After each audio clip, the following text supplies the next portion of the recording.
నమస్కారం. టీవీ3 న్యూస్ వార్తలకు స్వాగతం. ముందుగా వార్తల్లోని ముఖ్యాంశాలు. శంకర్ గౌడ్ మృతి ప్రభుత్వ హత్యేనన్న బండి సంజయ్. కార్మికుల సమస్యలను పట్టించుకోలేదన్న ఘాటు విమర్శ. ఘటనపై రాష్ట్ర వ్యాప్తంగా తీవ్ర విషాదం వ్యక్తమవుతుందన్న వ్యాఖ్య. బాధ్యులపై కఠిన చర్యలు తీసుకోవాలని డిమాండ్. జగన్పై మంత్రి సంధ్యారాణి ఘాటు విమర్శలు. ఉత్తరాంధ్ర అభివృద్ధిని చూసి అసత్య ప్రచారమంటూ ఆరోపణ. గత పాలనలో అవినీతి దందాలతో విశాఖ నాశనమన్న వ్యాఖ్య. రాష్ట్ర అభివృద్ధిని అడ్డుకునే ప్రయత్నాలు సాగుతున్నాయన్న ఆరోపణ.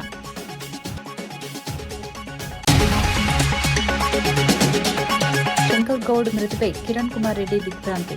కార్మికులు ఆవేశంతో ప్రాణాలు తీసుకోవద్దన్న విజ్ఞప్తి. చర్చల ద్వారానే సమస్యలు పరిష్కారం సాధ్యమన్న భరోసా. స్వార్థ ప్రయోజనాల కోసం రెచ్చగొట్టే వారిని నమ్మవద్దని సూచన. బెంగాల్ ఎన్నికల్లో బీజేపీ విజయం ఖాయమన్న అమిత్ షా. తొలి విడతలోనే 100కు పైగా సీట్లు వస్తాయన్న ధీమా. చొరబాటుదారుల సమస్యలను పరిష్కరిస్తామన్న హామీ. ఎన్నికల ఫలితాలు రాష్ట్ర రాజకీయాల్లో మార్పు తీసుకొస్తాయన్న వ్యాఖ్య. జగన్ పాలనపై సతీష్ కుమార్ సవాల్. సంక్షేమంలో ప్రస్తుత ప్రభుత్వం వెనుకబడి ఉందని విమర్శ. బీసీ, ఎస్సీ, ఎస్టీ అభివృద్ధిపై వైసీపీ కట్టుబాటు వ్యాఖ్య. రాష్ట్రంలో మళ్లీ వైసీపీకి మద్దతు పెరుగుతుందన్న ధీమా. ఆర్టీసీ ఉద్యోగి శంకర్ గౌడ్ మరణంపై కాంగ్రెస్ ఎంపీ చామల కిరణ్ కుమార్ రెడ్డి తీవ్ర దిగ్భ్రాంతి వ్యక్తం చేశారు. కార్మికులెవరూ అధైర్యపడి ప్రాణాలు తీసుకోవద్దని స్పష్టంగా సూచించారు. ప్రజాప్రభుత్వం ఎప్పుడూ చర్చలకు సిద్దంగా ఉంటుందని, సమస్యలను శాంతియుత మార్గంలో పరిష్కరించుకోవచ్చని భరోసా ఇచ్చారు. మంత్రి పొన్నం ప్రభాకర్ కూడా కార్మికుల సమస్యలపై సానుకూలంగా స్పందిస్తున్నారని తెలిపారు. కొందరు స్వార్థ ప్రయోజనాల కోసం కార్మికులను రెచ్చగొట్టే ప్రయత్నం చేస్తున్నారని ఆరోపించారు. అలాంటి ప్రచారాలను నమ్మకుండా సమ్మెను విరమించి చర్చల్లో పాల్గొనాలని కార్మికులను కోరారు. కుటుంబాలను దృష్టిలో ఉంచుకుని నిర్ణయాలు తీసుకోవాలని సూచించారు. ప్రభుత్వం కార్మికుల సంక్షేమానికి కట్టుబడి ఉందని మరోసారి స్పష్టం చేశారు. గత ప్రభుత్వాల మాదిరిగా నెలలు మాతో చర్చలు జరపరన్న ఆలోచనకు పోకండి. ఎవరు రెచ్చగొట్టినా రెచ్చిపోకండి. కొంతమంది స్వలాభాల కోసం పక్కవారి వీక్నెస్ ని చూసి, వారికి ఉన్నటువంటి కష్టాలను చూసి వాళ్ళని రెచ్చగొట్టే ప్రయత్నం చేస్తుంటారు.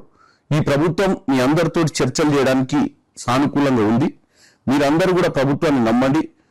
పొన్నం ప్రభాకర్ గారు వీలైనంత మటుకు సమస్యలు పరిష్కారం చేస్తున్నామని చెప్పినా గానీ కొంత మిస్అండర్స్టాండింగ్ వల్ల ఇటువంటివి జరుగుతున్నాయి. ఎందుకంటే ప్రాణాలు చాలా ఇంపార్టెంట్. మన వెనుక మన కుటుంబ సభ్యులు, మన మీద డిపెండ్ అయిన వాళ్ళు చాలా మంది ఉంటారు. దయచేసి ఆర్టీసీ కార్మికులకు ఈ సమ్మె విరమించుకోవాలి. అలాగే చర్చలలో పాల్గొనాలి. మీ సమస్యలన్నీ పరిష్కారం చేస్తారని తెలియజేస్తున్నాను. ఆర్టీసీ డ్రైవర్ శంకర్ గౌడ్ మరణంపై కేంద్ర మంత్రి బండి సంజయ్ తీవ్రంగా స్పందించారు. ఈ ఘటన ముమ్మాటికి ప్రభుత్వ హత్యేనని ఘాటుగా విమర్శించారు.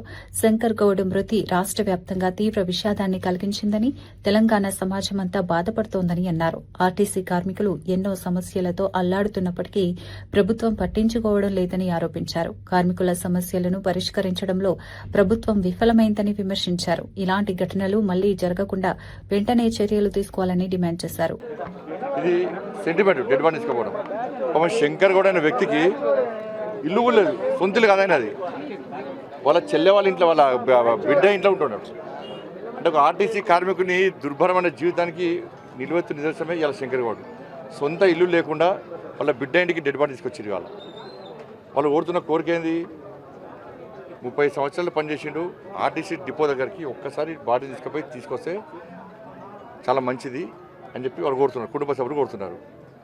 ఆర్టీసీ డిపో పాకిస్తాన్ ఉందా, బంగ్లాదేశ్ ఉందా? తీసుకపోతే ఏమవుతుంది? వాళ్ళు ఏమంటున్నారు? నేను కూడా ఏమంటున్నా అంటే ఎవ్వరు రాకుండా ఆపే బాధ్యత నాది. మీరే తీసుకోబడి అంటే వాళ్ళ కుటుంబ సభ్యులు అంటున్నారు, సార్ ఎవ్వరు రాకుండా మేము ఆపుతాం. అంబులెన్స్లో మా కుటుంబ సభ్యులము ఇద్దరము, మీ పోలీసు వాళ్ళే. ఒకటే అంబులెన్స్ పోయి ఒక 5 నిమిషాలు అటు ఉంచి తీసుకొద్దాం. ఎవ్వరు రాకుండా ఆపే బాధ్యత మాదని వాళ్ళు అంటున్నారు. నేను కూడా అందరిని ఆపుతాను. నేను ఎవ్వరిని పోకుండా ఆపుతా అని చెప్పి నేను కూడా అంటున్నా. దీనికి ఇంత నిర్బంధం ఏందో అర్థమవుతలేదు నాకు. ఇంత నిర్బంధం ఏందో ఇప్పటికి అర్థమవుతలేదు నాకు. ఏది కారణం ఏంది? లా అండ్ ఆర్డర్ ప్రాబ్లం ప్రభుత్వమే కొన్ని తీసుకుంటున్నది. లాస్ట్కి ఏమంటున్నారు? వాళ్ళ అబ్బాయి ఏమంటున్నాడు? ధ్యాన సంస్కరణ చేయ రేవంత్ రెడ్డి గారు వచ్చి చేసుకోమని చెప్పంటున్నాడు. డెడ్ బాడీ తీసుకోమని మీరే వేసుకోండి చెప్పంటున్నాడు. ఇష్యూను, సమస్యను పరిష్కరించే ప్రయత్నం చేయాలి. ప్రభుత్వం మొండిపడుతున్న పోతే ఇంకా ఇబ్బంది వస్తుంది. రేపు ఈ సమస్య ఇంకో రకంగా పోయే ప్రమాదం ఉంటుంది. ఇప్పుడు మేము కూడా సంధానించినాము. వాళ్ళ కుటుంబ సభ్యులు మా సెంటిమెంట్ దెబ్బతీద్దని చెప్పి వాళ్ళు ప్రభుత్వాన్ని కోరుతున్నారు. తప్పేమున్నది అంటున్నా. అంటే మిగతా అందరికీ రూలు, ఆర్టీసీ కార్మిక ఒక రూలా? ఆర్టీసీ కార్మికులకి వాళ్ళకి సెంటిమెంట్ ఉండయి. ఏందల్ల పరిస్థితి? మీరు మేనిఫెస్టో డిమాండ్నే వాళ్ళు పరిష్కరించమంటున్నారు. 32 డిమాండ్ పక్క పెట్టన్నా. మీరు మేనిఫెస్టో పేజ్ నెంబర్ 28 అభయస్తం దానిలో ఉన్న 6 డిమాండ్లు మాత్రం పరిష్కరించండి, నేను ఒప్పిస్తా వాళ్ళను. మీరు 32 పక్క పెట్టిగా వాళ్ళు ఒప్పిస్తారండి. కాబట్టి ఇప్పటికైనా ప్రభుత్వం దిగొచ్చి వాళ్ళ కుటుంబ సభ్యులను వాళ్ళ ఇసుకోమని ఎవరు రాకుండా ఆపుతాం మేము. ఎవ్వరు రారు. వాళ్ళు వస్తే ఆర్టీసీ కార్మికులు వాళ్ళ సంగతి చెప్తారు. ఏ పార్టీ అని వచ్చి అక్కడ విధ్వంసం చేసే ప్రయత్నం చేస్తే ఆర్టీసీ కార్మికులు తిరగబడతారు వాళ్ళ మీద. నేను గ్యారంటీ ఇస్తున్నా. మేము కూడా ఎవరైనా రాము. ఒక్కసారి 5 నిమిషాలు తీసుకుపోయి వాళ్ళు రాత్రి నుంచి కుటుంబ సభ్యులు అందరు ఇబ్బంది పడుతున్నారు. ఒక 5 నిమిషాలు తీసుకుపోయి డెడ్ బాడీ నాడు తీసుకొస్తే చాలా మంచిది. వైఎస్సార్సీపీ అధినేత జగన్పై మంత్రి గుమ్మడి సంధ్యారాణి తీవ్ర విమర్శలు చేశారు. ఉత్తరాంధ్ర అభివృద్దిని చూసి ఓర్వలేక వైఎస్సార్సీపీ నేతలు అబద్దపు ప్రచారాలు చేస్తున్నారని మండిపడ్డారు. గతంలో కబ్జాలు, అవినీతి దందాలతో విశాఖను నాశనం చేసిన వారు ఇప్పుడు ప్రజల ముందు ముసలి కన్నీళ్లు కారుస్తున్నారని విమర్శించారు. అమ్మ అమరావతి ఆంధ్రప్రదేశ్పై ప్రేమలేని నాయకత్వాన్ని ప్రజలు తిరస్కరించారని అన్నారు. జగన్ రాజకీయాలు చేయాలంటే ముందు తన పార్టీని, తన ఇంటిని సరిచేసుకోవాలని హితవు పలికారు. రాష్ట్ర అభివృద్దిని అడ్డుకునే ప్రయత్నాలు ప్రజలు గమనిస్తున్నారని పేర్కొన్నారు. మెదక్ కలెక్టరేట్లో అన్వేష్ రెడ్డి ఆధ్వర్యంలో విత్తనాల సరఫరాపై సమీక్షా సమావేశం నిర్వహించారు. ఈ సమావేశంలో సీడ్ డీలర్లు, కోఆపరేటివ్ సొసైటీలు, ఎఫ్పీఓ ప్రతినిధులు పాల్గొన్నారు. ఖరీఫ్ సీజన్కు రైతులకు నాణ్యమైన విత్తనాలు అందించడం ప్రభుత్వ లక్ష్యమని ఖరీఫ్ సీజన్కు రైతులకు నాణ్యమైన విత్తనాలు అందించడం ప్రభుత్వ ప్రధాన లక్ష్యమని అధికారులు తెలిపారు. జిల్లాలో ఎలాంటి విత్తనాల కొరత లేకుండా చర్యలు తీసుకుంటామని హామీ ఇచ్చారు. జీలుగా, జనుము వంటి గ్రీన్ మాన్యూర్ విత్తనాలను కూడా సమయానికి అందించనున్నట్లు వెల్లడించారు. రైతుల ఉత్పాదకత పెంచేందుకు అవసరమైన అన్ని చర్యలు తీసుకుంటామని పేర్కొన్నారు. సరఫరా వ్యవస్థను బలోపేతం చేయడంపై సమావేశంలో చర్చించారు.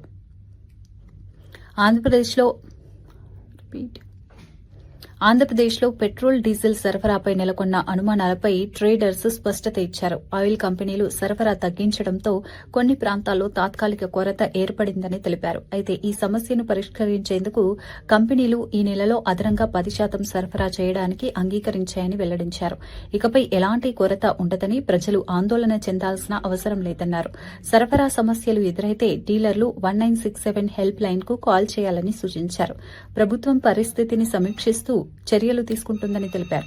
చూస్తున్నారే ఈరోజు ఏదైనా ప్రతిదీ కూడా ఐటీ హబ్ అంటే విశాఖపట్నం కనిపిస్తుంది. విశాఖపట్నంలో అందరూ కూడా మంచి వాళ్ళు అని అందరికీ తెలుసు. ఆ మంచితనాన్ని మీరు చాలా దౌర్జన్యాలు చేసి వాళ్ళందరినీ భయభ్రాంతులు చేసి విశాఖపట్నాన్ని దౌర్జన్యంగా దోచుకున్నారే మీ జగన్మోహన్ రెడ్డి అనుచరులు. ఈ రోజు ఇంకా మళ్ళీ ఉత్తరాంధ్ర గురించి మొసర కన్నీళ్లు కారుస్తున్నారు కదా.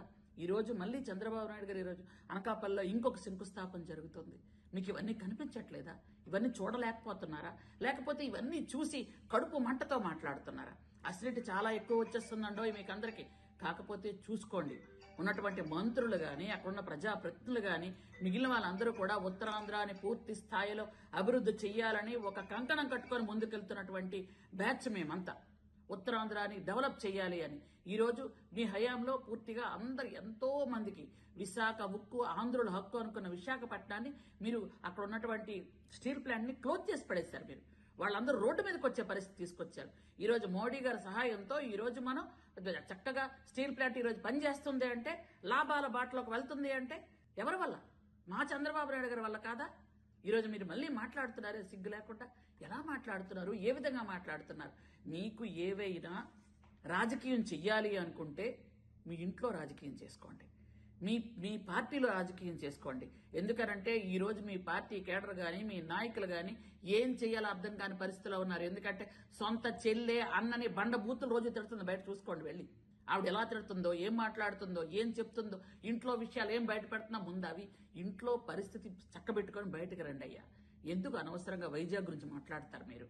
కాబట్టి మళ్ళీ చెప్తున్నా, అభివృద్ధి అంటే చంద్రబాబు నాయుడు గారు, సంక్షేమం అంటే చంద్రబాబు నాయుడు గారు కడప జిల్లా బద్వేల్ పట్టణంలో డాక్టర్ బిఆర్ అంబేద్కర్ విగ్రహ ఆవిష్కరణ కార్యక్రమం ఘనంగా జరిగింది. ఈ కార్యక్రమంలో MP YS Avinash Reddy, MLA Sudha, MLC Govinda Reddy సహా పలువురు నాయకులు పాల్గొన్నారు.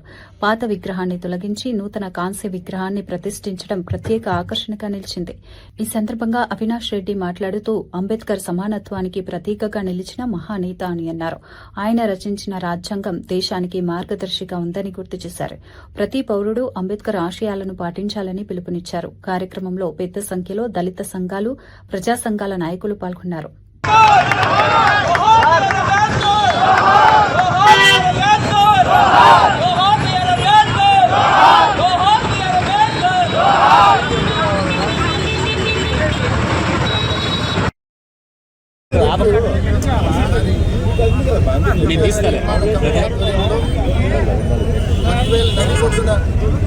ఇవాళ డాక్టర్ బిఆర్ అంబేద్కర్ గారి విగ్రహావిష్కరణ కార్యక్రమం చేయడం జరిగింది. నిజంగా అందరం కూడా నాతో పాటు ఈ స్థానిక ఎమ్మెల్యే డాక్టర్ సుధమ్మ గారు, ఎమ్మెల్సీ గోవిందరెడ్డి గారు, అదేవిధంగా విగ్రహ నిర్మాణ కమిటీ సభ్యులు, చంద్రాయణ సభ్యులందరూ, అదేవిధంగా స్థానికంగా ఉన్న వైసీపీ నాయకులు, ప్రజలు అందరి సమక్షంలో ఎంతో ఘనంగా ఇవాళ డాక్టర్ బిఆర్ అంబేద్కర్ గారి విగ్రహావిష్కరణ చేయడం జరిగింది. నిజంగా సమాజంలో సువర్ణ అక్షరాలతో లిఖించబడినటువంటి రోజుగా మేము అభివర్ణించుకుంటున్నాము. ఎందుకంటే ఒక బిఆర్ అంబేద్కర్ గారు ఏ విధంగా సమాజంలో మరి ముఖ్యంగా నిమ్న జాతులకు, దళిత వర్గాలకు ఆయన రాజకీయంగానే కాకుండా సామాజికంగా మరి భారతదేశంలో ముందుకు తీసుకుపోవడానికి ఆయన ప్రజాస్వామ్యబద్ధంగా రచించినటువంటి రాజ్యాంగం ఏ విధంగా దళితులను ఎక్కడ కూడా మరి ఒక కమ్యూనిజమో, ఒక నియంత పరిపాలన లేకుండా మరి ఈ 70 సంవత్సరాల మరి ఈ మన సుదీర్ఘమైనటువంటి భారతదేశ చరిత్రలో ముందుకు తీసుకెళ్తున్నాము అంటే ఆనాడు డాక్టర్ అంబేద్కర్ గారి మరి దూరదృష్టి. కాబట్టి సమాజంలో ఈనాడు సుఖశాంతులతో అందరూ కూడా అన్ని వర్గాలు. పశ్చిమ బెంగాల్ ఎన్నికలపై కేంద్ర మంత్రి అమిత్ షా కీలక వ్యాఖ్యలు చేశారు. తొలి విడత పోలింగ్లో బీజేపీ 110కి పైగా స్థానాల్లో విజయం సాధిస్తుందని ధీమా వ్యక్తం చేశారు. బెంగాల్ ప్రజలు భయం నుంచి భరోసా వైపు అడుగులు వేస్తున్నారని పేర్కొన్నారు. మమతా బెనర్జీ ప్రచారాలను తిప్పికొట్టిన ఆయన రాష్ట్రానికి స్థానికుడే ముఖ్యమంత్రి అవుతాడని స్పష్టం చేశారు. చొరబాటుదారుల సమస్యను పరిష్కరించేందుకు బీజేపీ కట్టుబడి ఉందని తెలిపారు. ప్రశాంతంగా పోలింగ్ జరగడం బీజేపీకి అనుకూల సంకేతమే అని అన్నారు. ఎన్నికల ఫలితాలు రాష్ట్ర రాజకీయాల్లో మార్పుకు నాంది పలుకుతాయని విశ్వాసం వ్యక్తం చేశారు. का जो प्रतिशत सामने आया है वो पूरे देश के लोकतंत्र में भरोसा करने वाले लोगों का उत्साह बढ़ाने वाला है.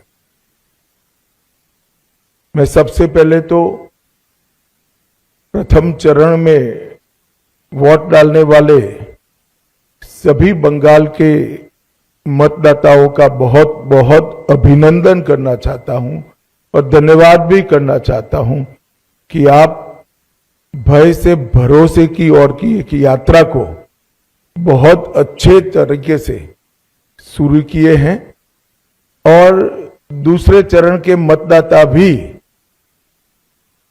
భయ से భరోసే की యాత్ర को आगे. ఆర్టీసీ డ్రైవర్ శంకర్ గౌడ్ మృతిపై మాజీ మంత్రి ఎర్రబెల్లి దయాకర్ రావు తీవ్ర ఆగ్రహం వ్యక్తం చేశారు. మృతదేహానికి నివాళులు అర్పించేందుకు కూడా అవకాశం ఇవ్వడం లేదని పోలీసులపై ఆరోపించారు.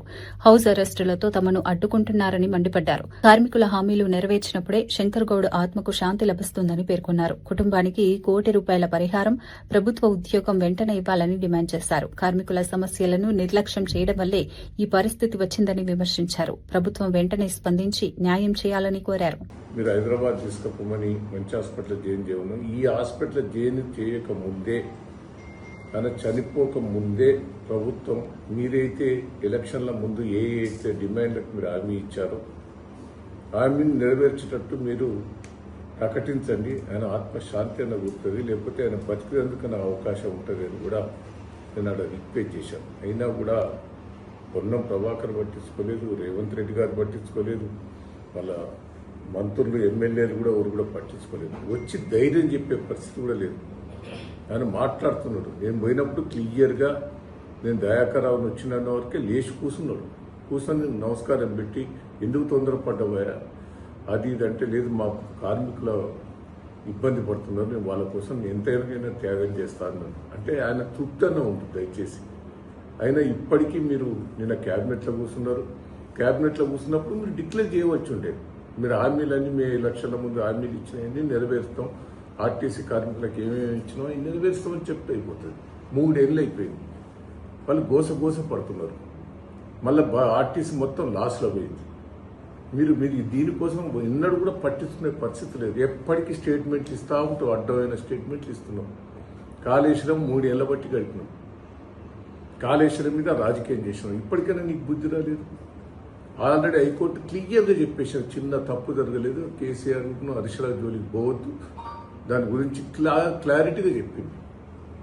ఇంత మంచిగా చెప్పిన కోర్టు నీకు ఇప్పటికైనా బుద్ధి వస్తలేదు. దయచేసి నేను రిక్వెస్ట్ చేస్తున్నా, మొత్తం మీరు కార్మికులను ఇప్పుడు పాపం వాళ్ళు ఆర్టీసీ డ్రైవర్లు, కాంట్రాక్టర్లు, యూనియన్ వాళ్ళంతా కలిసి ఆర్టీసీ డిపో ముందర పెట్టి ధర్నా చేసి, ధర్నా కూడా ఏం చేస్తామని అంటలేదు. ఆర్టీసీ డ్రైవర్ శంకర్ గౌడ్ ఆత్మహత్య నేపథ్యంలో ప్రభుత్వం ఆయన కుటుంబానికి సహాయం ప్రకటించింది. 10 లక్షల పరిహారం అందజేయడంతో పాటు కుటుంబ సభ్యుల్లో ఒకరికి ఆర్టీసీలో ఉద్యోగం ఇవ్వనున్నట్లు వెల్లడించింది. స్థానిక ఆర్డీఓ ఉమారాణి మృతదేహానికి నివాళులర్పించిన అనంతరం ఈ ప్రకటన చేశారు. అదనంగా నర్సంపేట ఎమ్మెల్యే దొంతి మాధవరెడ్డి వ్యక్తిగతంగా 5 లక్షల ఆర్థిక సాయం ప్రకటించారు. ఈ ఘటన రాష్ట వ్యాప్తంగా చర్చనీయాంశంగా మారింది. కార్మికుల సమస్యల పరిష్కారంపై ప్రభుత్వం చర్యలు తీసుకుంటుందని తెలిపింది. ఆర్టీసీ డ్రైవర్ శంకర్ గౌడ్ ఆత్మహత్యను బీఆర్ఎస్ నాయకుడు ఆర్ఎస్ ప్రవీణ్ కుమార్ తీవ్రంగా ఖండించారు. ఇది ప్రభుత్వ వైఫల్యమేనని ఆరోపించారు. కార్మికులు రాజ్యాంగబద్దంగా నోటీసులు ఇచ్చి చర్చల తర్వాతే సమ్మెకు దిగారని పేర్కొన్నారు. అయినప్పటికీ పోలీసుల ద్వారా ఒత్తిడి తెచ్చి సమ్మెను అణిచివేయాలని ప్రయత్నించడం తప్పని విమర్శించారు. టెంట్ హౌస్ ఇవ్వకూడదన్న పోలీసుల నోటీసు భయానకమని అన్నారు. కార్మికుల సమస్యలను అర్థం చేసుకుని వెంటనే పరిష్కరించాలని ప్రభుత్వాన్ని డిమాండ్ చేశారు. తెలియజేస్తున్నారు. అది నేను వాళ్ళ కుటుంబ సభ్యులకు కూడా తెలియజేయడం. వాళ్ళు దానికి సమ్మతంగానే ఉన్నట్టు కనిపించింది.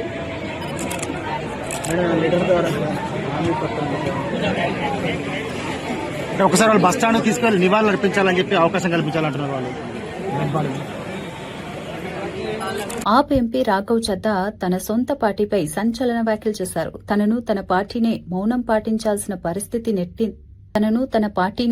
పాటించాల్సిన పరిస్థితికి నెట్టిందని ఆవేదన వ్యక్తం చేశారు. గత 15 ఏళ్లుగా పార్టీ కోసం కష్టపడి పనిచేసినప్పటికీ ఇప్పుడు పార్టీ మార్గం తప్పిందని అన్నారు. దేశ ప్రయోజనాల కోసం కాకుండా స్వార్థ ప్రయోజనాల కోసం పనిచేస్తుందని విమర్శించారు. పార్టీ లోపలి పరిస్థితులపై అసంతృప్తి వ్యక్తం చేస్తూ తనకు ఇప్పుడిప్పుడే నిజం అర్థమవుతోందని చెప్పారు. ఈ వ్యాఖ్యలు రాజకీయ వర్గాల్లో పెద్ద చర్చకు దారితీశాయి.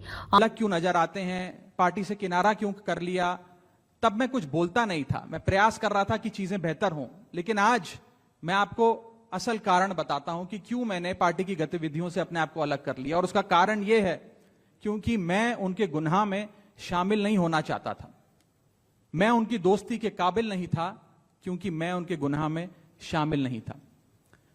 आज हम एक ऐसे मोड़ पर खड़े हैं कि हमारे पास सिर्फ 2 ही ऑप्शंस थे, 2 विकल्प थे। या तो हम राजनीति छोड़ दें और पिछले 15-16 साल जो हमने सार्वजनिक जीवन में काम किया उसे त्याग दें, या फिर हम अपने अनुभव को, अपनी स्किल्स को, अपनी पूरी ऊर्जा और एनर्जी को लेकर पॉजिटिव पॉलिटिक्स करें।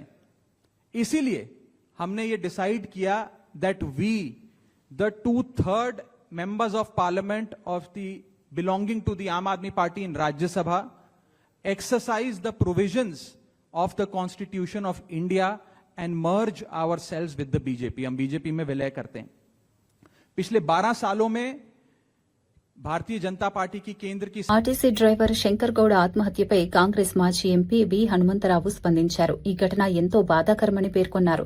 గతంలో కూడా ఆర్టీసీ కార్మికుల సమస్యల కోసం తాను పోరాడిన విషయాన్ని గుర్తు చేశారు. ముఖ్యమంత్రి రేవంత్ రెడ్డి, పొన్నం ప్రభాకర్ వెంటనే స్పందించి కార్మికుల సమస్యలను పరిష్కరించాలని విజ్ఞప్తి చేశారు. ఎన్నికల ముందు ఇచ్చిన హామీలను అమలు చేయాలని కోరారు. కార్మికులు తీవ్ర ఇబ్బందులు ఎదుర్కొంటున్నారని, ప్రభుత్వం ఆలస్యం చేయకుండా చర్యలు తీసుకోవాలని అన్నారు. ఈ అంశంపై అన్ని వర్గాలు కలిసి పరిష్కారం కనుగొనాలని సూచించారు. ఆర్టీసీ కార్మికులకు అన్యాయం జరుగుతుందని ఆ రోజులలో కాంగ్రెస్ తరఫున నేను అన్ని డిపోలు తిరగడం జరిగింది. వాళ్ళ వెనుకాల ఉండి వాళ్ళకి న్యాయం గురించి పోరాటం చేశాం. మన ప్రభుత్వం వచ్చిన తర్వాత మరి వాళ్ళకి ఏదైతే హామీలు ఇచ్చినాయో అది పూర్తి చేయడానికి ఫర్దర్గా ఇలాంటి డ్యామేజ్ జరగకుండా, ఇలాంటి ఆత్మహత్యలు జరగకుండా చూడాలంటే మీరు 10 లక్షలు ఏదైతే ఎక్స్గ్రేషియా ఇచ్చారో దానితో పాటు వాళ్ళ కుటుంబ సభ్యులు ఎవరికొకరికి ఆర్టీసీలో ఉద్యోగం ఇవ్వాలి.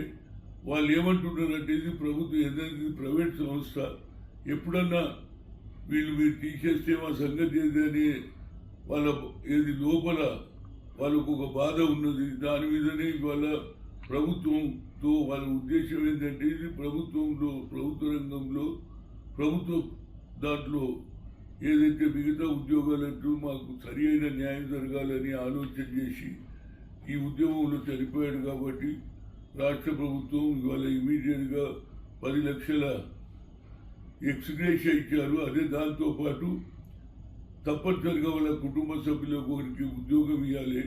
అదేవిధంగా ఇది పర్మనెంట్ సొల్యూషన్. ఫర్దర్గా ఇక ముందు ఏవైతే ఆత్మహత్యలు జరగకుండా కండక్టర్లను, డ్రైవర్లను, అందులో పనిచేసే ప్రతి వ్యక్తికి కూడా న్యాయం చేయాలంటే రాష్ట్ర ప్రభుత్వం, ముఖ్యమంత్రి గారు, అదేవిధంగా ఆర్టీసీ మినిస్టర్ అయినటువంటి పొన్నం ప్రభాకర్ గారికి విజ్ఞప్తి చేస్తున్నా. ఫర్దర్గా ఇలాంటి కాకుండా ఇది తొందరగా మనం ఎన్నికల ముందు ఏం చెప్పామో ఆలోచన చేసి దాని ప్రకారంగా వారికి సరైన న్యాయం చేస్తే బాగుంటుంది. ఫర్దర్గా ఇంకా ముందు కూడా ఇలాంటి ఉద్యమాలు జరుగుతుంటే మరి ప్రజలలో మనకు ప్రభుత్వం వచ్చినాక మరి ప్రజలలో కూడా కొత్త ఆలోచన వస్తుంది. దానికంటే ముందు ఈ ప్రభుత్వం వారి గురించి ఆలోచన చేసి ఇది వాళ్ళ యూనియన్ లీడర్లను అందరినీ పిలిచి కూర్చోబెట్టి సరి అయిన న్యాయం చేసి ఫర్దర్గా ఎలాంటి ఆత్మహత్యలు జరగకుండా చూడాలని ఒక సీనియర్ నాయకుడుగా, ఒక బీసీ నాయకుడుగా వారి రాష్ట్ర ప్రభుత్వాన్ని రిక్వెస్ట్ చేస్తున్నాను. తప్పనిసరిగా ముఖ్యమంత్రి గారితో, అదేవిధంగా ఆర్టీసీ మినిస్టర్తో హైదరాబాద్ పోయిన తర్వాత వాళ్ళతో మాట్లాడతా ఏదైనా నా ప్రగాఢ సంతాపం భగవంతుడు వాళ్ళ కుటుంబ సభ్యులకు ఆయుధారోగ్యాలు ఇవ్వాలని కోరుతున్నా. వైఎస్ఆర్సీపీ ప్రధాన కార్యదర్శి ఎస్పీ సతీష్ కుమార్ రెడ్డి రాష్ట్ర ప్రభుత్వంపై తీవ్ర విమర్శలు చేశారు. అట్టడుగు వర్గాల అభివృద్దికి జగన్ చేసిన కృషిని గుర్తు చేస్తూ ప్రస్తుత ప్రభుత్వం అదే స్థాయిలో పనిచేయలేదని అన్నారు. జగన్ పాలనలో తీసుకున్న సంక్షేమ కార్యక్రమాలను ప్రస్తావిస్తూ కనీసం 10% ప్రస్తుత ప్రభుత్వం అమలు చేసిందా అని సవాల్ విసిరారు. బీసీ, ఎస్సీ, ఎస్టీ వర్గాల అభివృద్ది కోసం వైఎస్ఆర్సీపీ కట్టుబడి ఉందని తెలిపారు. ప్రజలు నిజాలను గుర్తించాల్సిన అవసరం ఉందని అన్నారు. నువ్వేమన్నా ఛాంపియన్ ఏమన్నా బీసీలకు? నువ్వేం చేస్తావు బీసీలకు? నువ్వు ఒకసారి పోయి చూడు. ఈల లక్కప్ప అని చెప్పి మడకసిరిలో క్యాండిడేట్ ఇచ్చాడు జగన్మోహన్ రెడ్డి. అతనికి ఒక ఉపాధి హామీకి పోయేటువంటి దాంట్లో చిన్న నౌకరీ చేస్తాడు. క్యాండిడేట్గా పెట్టి ఆయనకు అయ్యేటువంటి ప్రతి పైసా ఖర్చు కూడా పార్టీనే భరించే రోజు పెట్టింది. మైలవరంలో ఒక బీసీ క్యాండిడేట్కి తీసుకొని పోయి ఇచ్చినారు ఒక జెడ్పీటీసీ స్థాయి వ్యక్తికి. ఆఖరికి ఆయనకు వాహనం తిరిగేదానికోసం కూడా మా పార్టీ నాయకుడే పెట్టుకొని క్యాండిడేట్గా పెట్టి అన్ని రకాలుగా మా పార్టీ అభ్యర్థిని మేము బలోపేతం చేసే ప్రయత్నం చేసినాం. విజయవాడ అర్బన్లో ఒక మైనారిటీ అభ్యర్థికి, చిన్న స్థాయి అభ్యర్థి అయినా వీళ్ళకందరికీ కూడా, ఎందుకంటే అట్టడుగునేటువంటి వాళ్లకు ఆర్థికంగా సరిగ్గా లేకుండా ఉన్నాయి, మనం ఒక మంచి సంకేతం ఇవ్వాలా, వీళ్ళందరినీ పైకి తీసుకొని రావాలా, ఆర్థికంగా రాజకీయంగా పైకి తీసుకొని రావాలని చెప్పి ఆర్థిక వనరులు అనేటువంటి అంశాన్ని పక్కన పెట్టి మా పార్టీ నాయకుడు మా ఖర్చులతో కూర్చొని క్యాండిడేట్ పెట్టేటువంటి ఘనత మాకుందా నీకుందమ్మా. బీసీలు చంపిన వాళ్ళు బీసీనే, చనిపోయిన ఆయన బీసీనే. వాళ్ళకు చిన్న ఘర్షణ జరిగిపోతే బీసీలను చంపినామా మేము?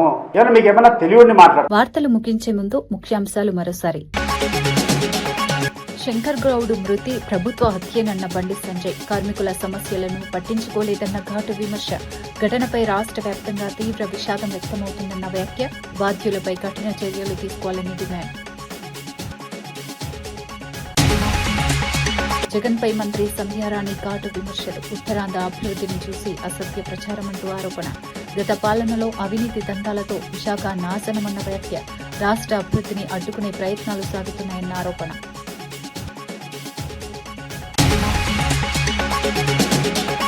శంకర్ గౌడ్ మృతిపై కిరణ్ కుమార్ రెడ్డి దిగ్భ్రాంతి. కార్మికులు ఆవేశంతో ప్రాణాలు తీసుకోవద్దన్న విజ్ఞప్తి. చర్చల ద్వారానే సమస్యలు పరిష్కారం సాధ్యమన్న భరోసా. స్వార్థ ప్రయోజనాల కోసం రెచ్చగొట్టే వారిని నమ్మవద్దని సూచన. బెంగాల్ ఎన్నికల్లో బీజేపీ విజయం ఖాయమన్న అమిత్ షా. తొలి విడతలోనే 100కు పైగా సీట్లు వస్తాయన్న ధీమా. చొరబాటుదారుల సమస్యలను పరిష్కరిస్తామన్న హామీ. ఎన్నికల ఫలితాలు రాష్ట్ర రాజకీయాల్లో మార్పు తీసుకొస్తాయన్న వ్యాఖ్య. జగన్ పాలనపై సతీష్ కుమార్ సవాల్. సంక్షేమంలో ప్రస్తుత ప్రభుత్వం వెనుకబడి ఉందని విమర్శ. బీసీ, ఎస్సీ, ఎస్టీ అభివృద్ధిపై వైసీపీ కట్టుబాటు వ్యాఖ్య. రాష్ట్రంలో మళ్లీ వైసీపీకి మద్దతు పెరుగుతుందన్న ధీమా. మరో బులెటిన్లో మళ్లీ కలుద్దాం. నమస్కారం.